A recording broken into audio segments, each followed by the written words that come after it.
Salut la compagnie, on se retrouve aujourd'hui pour parler du classico OM Paris Saint-Germain qui s'est soldé par la victoire de Paris 2-0 dans un match incroyable. Mais incroyable pas forcément dans le bon sens du terme, vous allez le voir. Alors déjà, quand on voit ce qu'a proposé Paris, on peut être soulagé.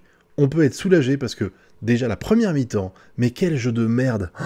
Oh là là là là là là là. Sincèrement, on peut dire merci à l'OM qui est à sa place, à la 7ème place de Ligue 1, parce que putain, mais qu'est-ce qu'ils ont été mauvais, eux aussi, c'est incroyable.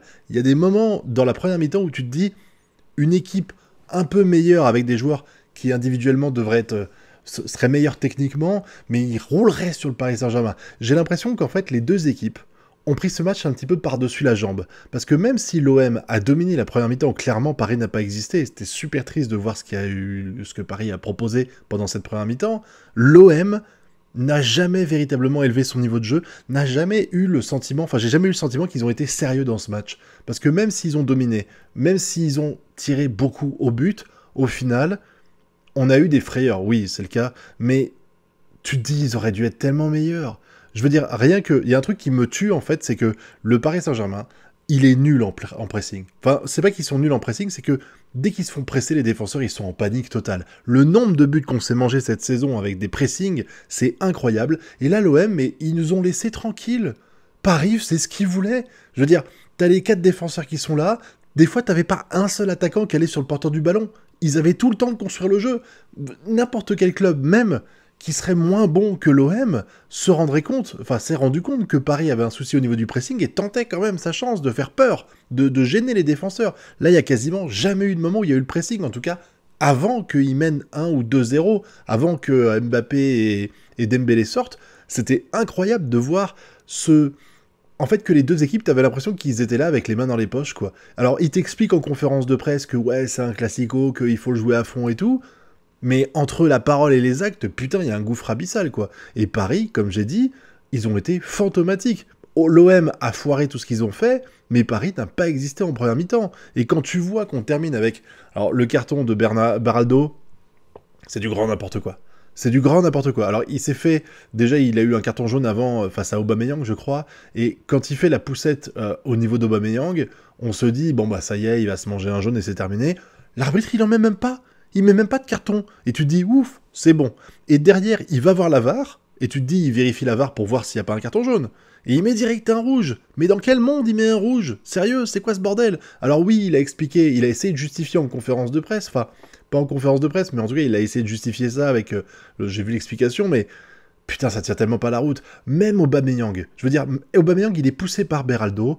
Il se relève. Il n'y a pas, vous savez, cette comédie du «Oh, je souffre» ou le «Oh, t'es un enfoiré, tu m'as poussé». Il se relève et puis ils discutent ensemble, ils se tapent dans la main. Je suis même sûr qu'il n'y a aucun supporter marseillais qui pensait qu'il allait avoir un carton jaune sur cette action-là. Tu vois bien qu'ils sont choqués eux-mêmes par ce qui se passe.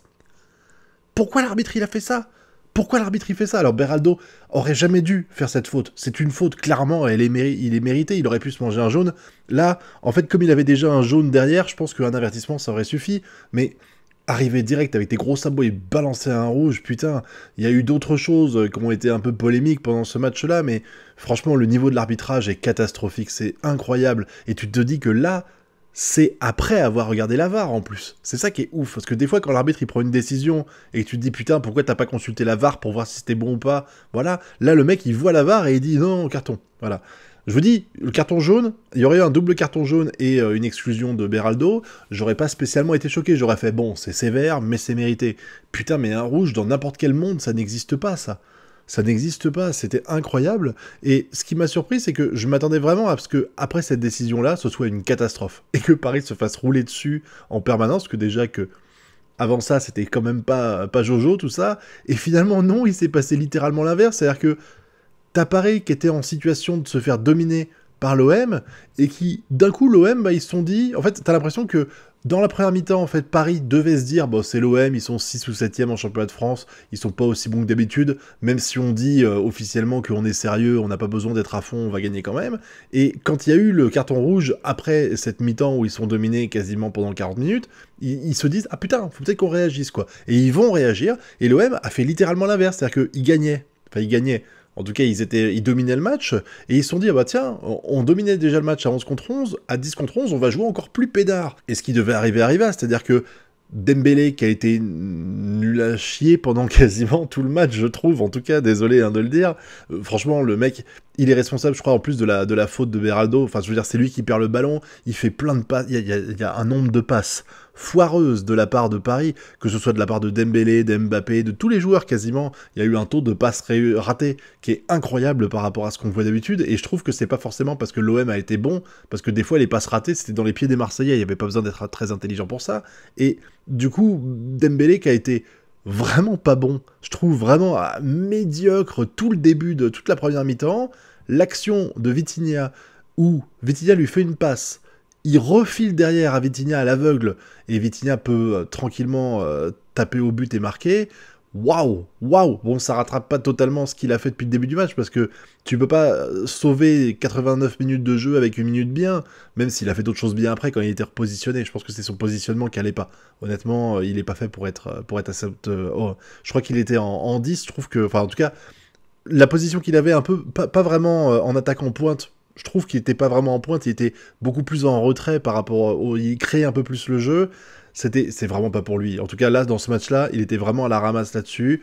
Ce but le sauve véritablement, et après le but, j'ai l'impression qu'il n'y a eu aucune réaction de la part de l'OM. Alors oui, il y a eu des actions dans le match, et je trouve clairement, si on me demande mon avis, c'est Donnarumma le MVP. Vraiment, Donnarumma-Vitinha, on les met en duo prime sur ce match-là, parce que Vitinha, il a fait le café au milieu de terrain. Incroyable. Il met ce but qui permet de libérer Paris, qui était à 10 contre 11 et qui était à 0-0. Et Donnarumma, mais qu'est-ce qu'il a sauvé des actions de but. Waouh, incroyable. Là, s'il y a des gens...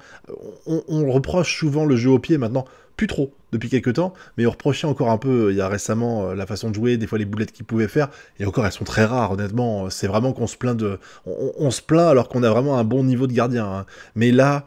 Il t'a fait un match solide, de fou. Mais si tu soulignes le fait que Donnarumma a fait un super match, c'est quand même que l'OM a pu se balader un petit peu et a fait pas mal de frappes, quoi. Et ça, tu le dois à notre défense qui...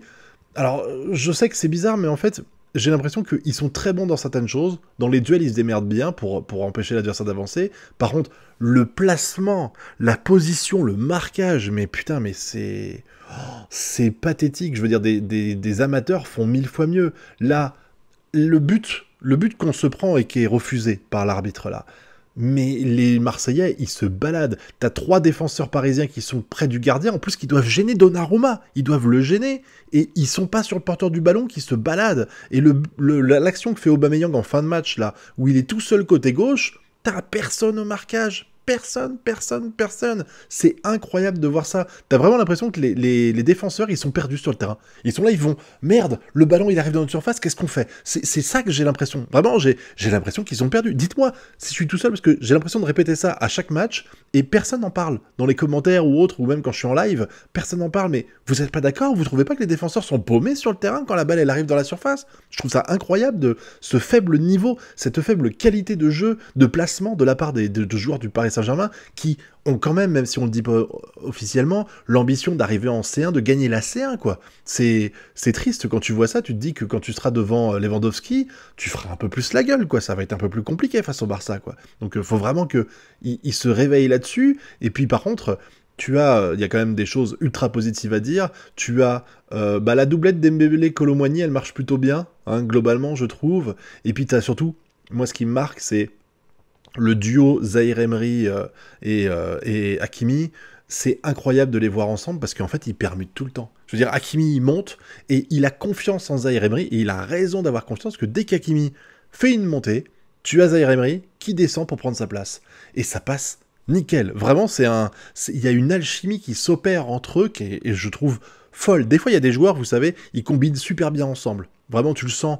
Je vais pas te citer d'exemple, mais là, je trouve que là, on parle pas de combinaison, mais en tout cas, on parle de complémentarité, et c'est incroyable de voir ça, de voir cette intelligence qu'ils ont. Hakimi, il peut faire un petit peu ce qu'il veut sur le terrain, et Zahir Emery se sacrifie pour prendre sa place en arrière droit quand il le fait à la perfection. T'as un Vitinha qui, lui, a tenu le coup au milieu de terrain, qui a été excellent, vraiment, Vitinha. Il n'y a pas eu que son but, hein. Si on compte que son but, on sait qu'on rate plein de choses.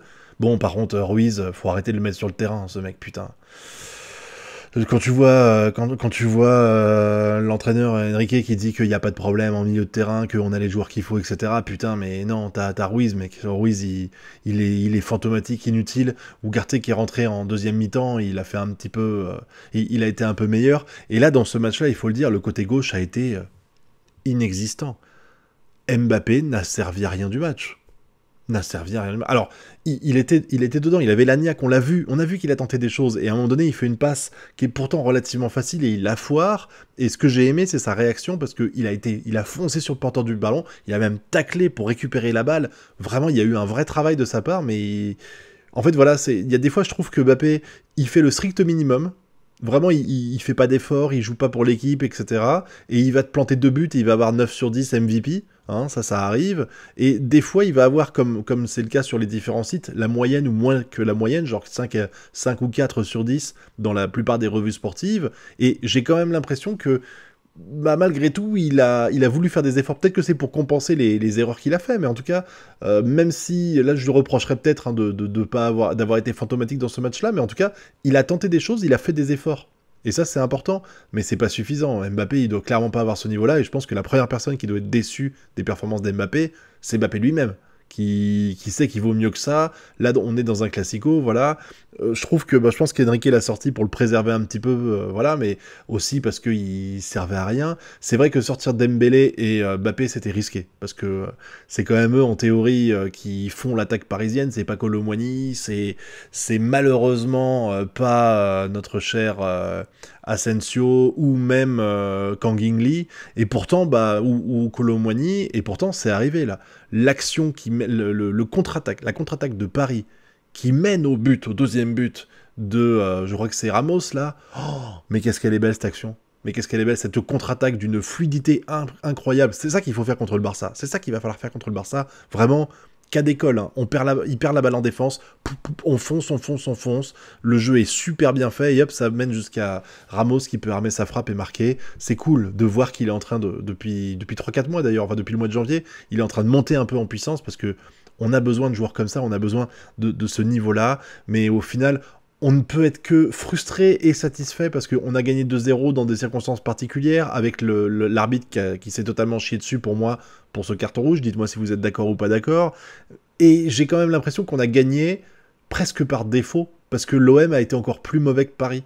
Voilà, Paris n'a pas été grandiose, clairement, après, quand t'es à 10 contre 11, tu peux pas mener le jeu. Et pourtant, on a eu 53% de possession de balle. On est quand même devant en possession malgré tout, mais tu peux pas faire le jeu quand t'es à 10 contre 11, parce que ça fatigue beaucoup plus vite, donc il faut vraiment que tu temporises et que tu attendes gentiment les actions pour les contre-attaques, c'est ce qui s'est passé, et ça s'est super bien passé justement, mais même sans ça, la première mi-temps était catastrophique de la part de Paris.